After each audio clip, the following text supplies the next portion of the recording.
Buenos días, mi nombre es Fernando Andrés, trabajo como inspector en el Consejo de Seguridad Nuclear y he venido hoy a la Feria Madrid Escincia para presentar, trabajar con radiaciones, mitos y realidades. Hay maneras de protegerse de la radiación, algunas son como una simple lámina de papel y para otro tipo de radiación como por ejemplo los neutrones necesitamos hormigón o una gran cantidad de agua, ¿vale? Entonces, hay que distinguir entre radiación natural y radiación artificial, ¿vale?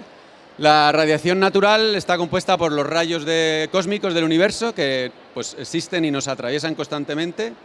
La radiación solar, también tenemos radiación natural en la Tierra en la corteza terrestre, tenemos radón y algún ejemplo que a lo mejor conocéis algunos, el plátano, por ejemplo, tiene potasio 40, que es un elemento radiactivo. No es peligroso porque habría que comerse 100 millones de plátanos, ¿vale? Eso no se lo come nadie, ¿vale? Y luego tenemos la radiación artificial, que es la que podemos encontrar en centrales nucleares, podemos encontrarlas en hospitales, en industria, luego os contaré un poco dónde podemos encontrarlo. Entonces, la radiación tiene muchos mitos, ¿no? Es muy poco conocida. La gente se piensa que es muy peligrosa y no es tan peligrosa, ¿vale? Depende un poco de la dosis que recibas. Y es muy importante saber que la usamos en muchos medios, por ejemplo en medicina. Cuando os hacéis una radiografía, eso es radiación, pero es muy bajita la dosis, entonces no pasa nada, ¿vale? Digamos que está controlada, ¿vale? Luego, ¿cualquier exposición a radiación produce cáncer? No. Depende mucho de la dosis, del tiempo de exposición, de la parte del cuerpo que esté expuesta. A veces es una quemadura. Hay accidentes a veces que se producen quemaduras, ¿vale? Y luego además es muy importante saber que todos los seres vivos tenemos mecanismos para luchar entre comillas contra la radiación, ¿vale? Tenemos mecanismos de reparación que hace que cuando la radiación nos impacta podamos reparar los daños que nos produce. Luego, ¿la radiación se queda para siempre? Esta es la típica pregunta. No te quedas verde si te da la radiación, ¿vale? Hay material radiactivo, por ejemplo, que con el tiempo desaparece, ¿vale? Tienen un periodo de desintegración. Quiere decir, por ejemplo, el yodo, que es radiactivo, es 131, a los 8 días su actividad decae a la mitad. Digamos que es la mitad de peligroso. A los 16 días ya no habría nada radiactivo, ¿vale? Y lo mismo con otro tipo de componentes, ¿vale? Luego, lo típico, ¿no? De si algo se irradia, ¿se queda radiactivo? No, ¿vale? Las cosas cuando se irradian no permanecen radiactivas. Solo algunos componentes en algunas instalaciones complejas, científicas, sí se pueden activar, sí pueden quedar radiactivas. Pero en general la radiación no te genera a ti actividad. Cuando te hacen un rayo X en un hospital, no te quedas radiactivo, ¿vale? Luego, ¿la energía nuclear es peligrosa? Pues no, si comparas los accidentes que ha habido con la cantidad de energía que producen las centrales nucleares, no es tan peligrosa, ¿vale? De hecho, están muy controladas, más que cualquier otro tipo de instalaciones, ¿vale? Entonces, lo que sí ocurre es que se controlan mucho. Nosotros del Consejo hacemos muchísimas inspecciones a las centrales nucleares, ¿vale? Pero no son peligrosas, están muy controladas, ¿vale? Luego, las radiografías. Supongo que alguno de vosotros alguna vez les han hecho una radiografía, ¿no? Si te has roto un dedo, un brazo o cualquier otra cosa. Pues no es peligroso, ¿vale? Equivale como a 10 días de radiación natural. Nosotros recibimos, la radiación se mide en una unidad que se llama sievert, ¿vale? Al año recibimos 2 milisievert, que son 2000 microsievert. Pues en 10 días, que recibes unos pocos microsievert natural, es lo mismo que te hagan una radiografía, ¿vale?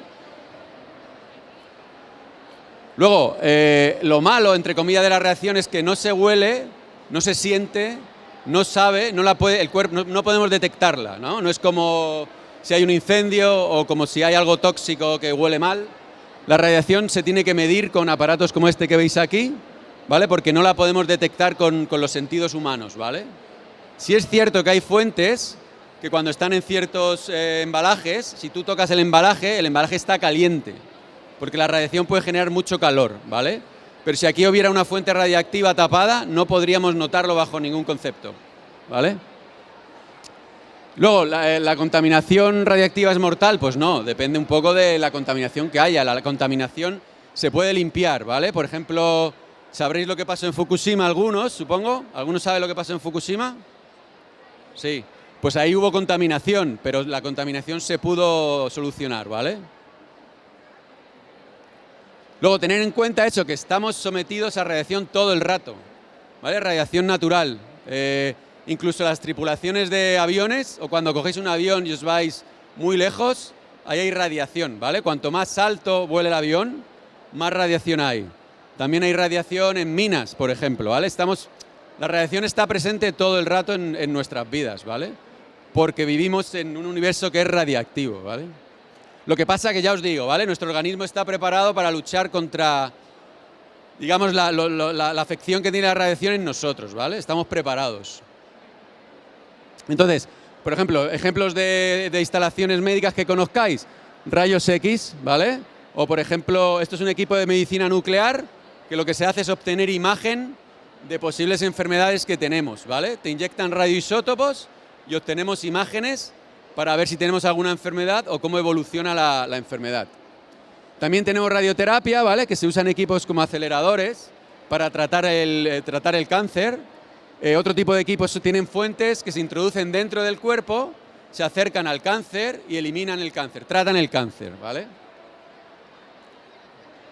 Luego hay otro tipo de instalaciones como las industriales. Esto que veis aquí es un gamágrafo que tiene una fuente de iridio dentro y se usa para hacer controles de calidad en tuberías, en cisternas, para ver si tienen algún tipo de fallo, ¿vale? Como agujeros o cosas así, ¿vale? También se utilizan incluso los papeles que envuelven los caramelos, se usan fuentes radiactivas para ver el grosor de ese papel, ¿vale? O el papel film que se usa para recubrir comida en los supermercados, también se usan fuentes radiactivas para ver el grosor del papel. Luego también incluso se usan para material quirúrgico, para que esté estéril, ¿vale? Para cuando nos operan no haya microorganismos en ese material. Y cosas muy increíbles como para la conservación de alimentos, por ejemplo, el pimentón o el té, también se irradia para que aguante más, porque eliminamos hongos, eliminamos bacterias, ¿vale?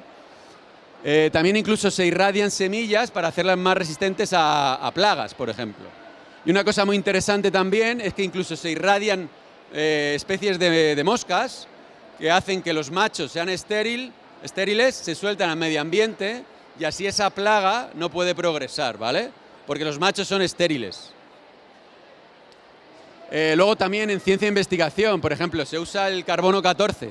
Imaginaros que se encuentra algún tipo de estructura en un yacimiento en Egipto y queremos saber cuántos años tiene ese elemento, pues se usan equipos que tienen carbono 14 para saber cuántos años tiene ese elemento, ¿vale? Y por supuesto energía, pues claro, lo usamos para fisión nuclear a través de uranio y plutonio para obtener energía en las centrales nucleares.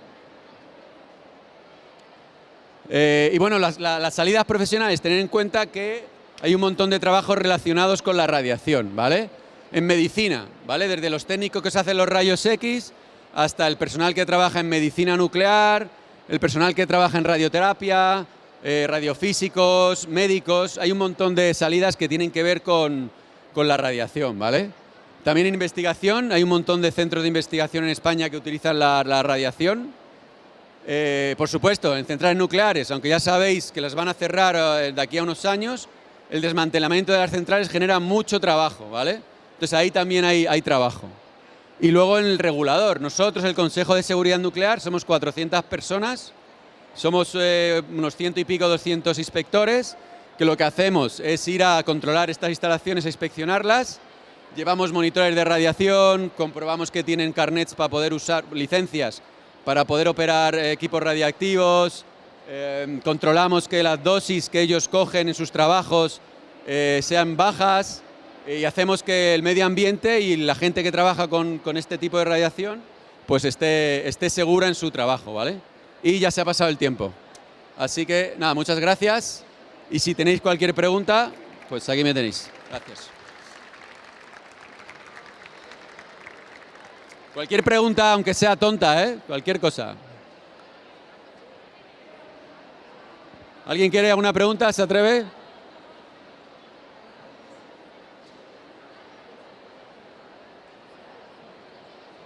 ¿Alguna pregunta sobre los plátanos? ¿No?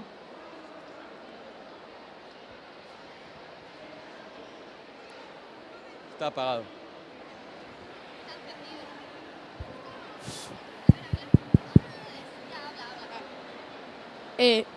Vale. ¿Cuántos plátanos se producen en un año?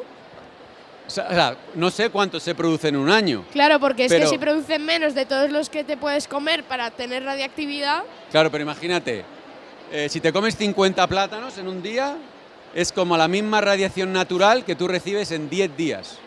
¿y eso es malo o bueno? No es ni malo ni bueno, es la radiación natural que hay. No puedes evitarlo. Lo que pasa es que no te comas 100 millones de plátanos. En un día no te comas 100 millones de plátanos. Lo intentaré.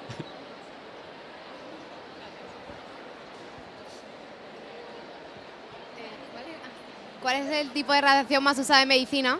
Vale, pues muy buena pregunta. En medicina nuclear lo que usamos son radioisótopos, ¿vale? Que lo que hacemos es, bueno, lo que hacen los hospitales es inyectártelos. Probablemente tenéis a algún familiar que le ha pasado. Entonces luego se les meten unas máquinas que se llaman PETs o PET-CT y se obtiene una imagen. Con esa imagen sabemos si tienes una enfermedad o cómo evoluciona. Desde un cáncer incluso hasta un Alzheimer. Y luego hay otro tipo de radiación que es la radioterapia. Ahí es un acelerador que lo que emite son electrones y fotones y te tratan el cáncer. De hecho, ahora hay una tecnología que se llama protonterapia, que son protones. Imagínate si tienes un cáncer a una profundidad en tu cuerpo, con esos protones logramos tratar el cáncer sin dañar el tejido que hay alrededor, ¿vale? Entonces, en medicina se usa casi todo tipo de radiación. No os imagináis la cantidad de tratamientos que hay en los que se usa radiación. Por ejemplo, si tienes un cáncer de tiroides, el tiroides está por aquí, te inyectan yodo 131, el yodo 131 va al tiroides, mata el cáncer y te curas. Gracias.